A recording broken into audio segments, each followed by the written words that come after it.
হাসিনা লম্বা মেয়াদে স্বৈরাচার ছিল আর স্বল্প মেয়াদে স্বৈরাচার ছিল শেখ মুজিব মতো যে মিথ্যা বন্দনা মিথ্যা গান করতেই হবে।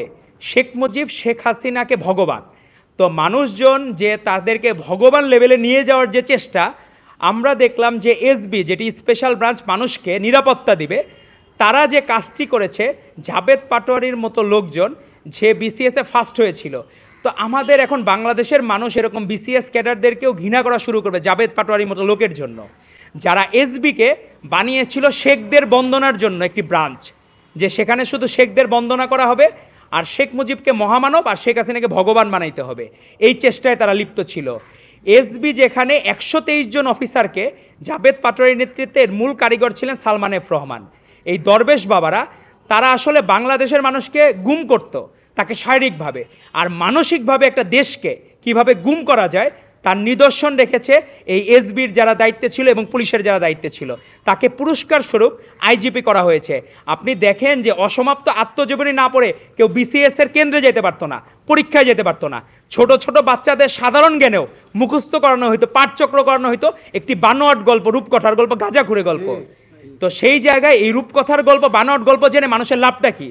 তারা এই তামিল সিনেমার মতো যে রূপকথার গল্প যে একজন হিরো সুপার হিরো বানানো, শেখ মুজিবকে যে সুপার হিরো বানিয়েছে তার জন্য আপনি দেখেন যে আমাদের যে কালচারাল ফ্যাসিস্ট তৈরি হয়েছে, এরা তো শেখ মুজিবের বন্দনা গীতি শুনেই তো এই ফ্যাসিস্ট হয়েছে, নাহলে তো কালচারাল ফ্যাসিস্ট তৈরি হতো না বাংলাদেশে। শেখ মুজিবের এখনও যারা বন্দনা করে, ফ্যাসিস্ট বলতে আপনাদের গায়ে লাগে কেন?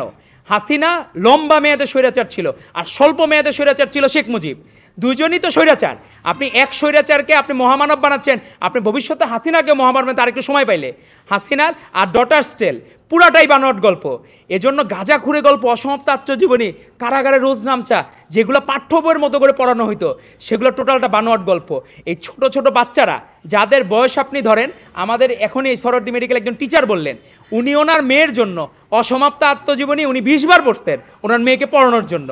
তো এই যে বানোয়াট আর গাঁজাখুরে গল্প, সে তার প্রজন্মকে কী শিখাইলো? উনি বললো যে আমি এটারও বিচার চাই, যে আমি আমার প্রজন্মকে ভুল তথ্য যারা দিল, ভুল শিক্ষা যারা দিল, তাদের প্রত্যেকের বিচার হওয়া লাগবে। তো আমরা আমাদের এই জায়গা থেকে আমরা এই জাবেদ পাটোয়ারি সহ সালমান এফ রহমান সহ আমাদের যে এখানে মেধার ভিত্তি, মেধার চুরি এবং বিকৃত মেধা যে শিক্ষা দিল, এই বিকৃত মেধার শিক্ষার জন্য তাদের প্রত্যেককে বিচারের কাঠগড়ায় এবং তাদের কঠোরতর বিচার দাবি। সরকারি রাষ্ট্রীয় পৃষ্ঠপোষকতায় এই বানোয়াট রূপকথার বলবো তামিল সিনেমা বানানোর জন্য তাদেরকে প্রত্যেককে বিচারের কাঠগড়ায় দাঁড় করবে এবং সর্বোচ্চ এসবিতে 123 জন অফিসার যারা এর সহযোগী ছিল, প্রত্যেকে 1টি করে ফ্ল্যাট আর 1 কোটি করে টাকা পেয়েছে নগদ অর্থ, এবং প্রত্যেকের টাকা তো উদ্ধার করা শুরু করে তাদের প্রত্যেককে বিচারের কাঠগড়ায় এবং সর্বোচ্চ বিচার নিশ্চিত করতে হবে। ফ্যাসিস্ট হাসিনা এবং তাদের দোসরকে শেখ মুজিব এবং শেখ হাসিনা বন্দনা করে তাদেরকে ভগবান বানানোর চেষ্টায় যারা লিপ্ত ছিল তাদের প্রত্যেককে বিচারে আনতে হবে।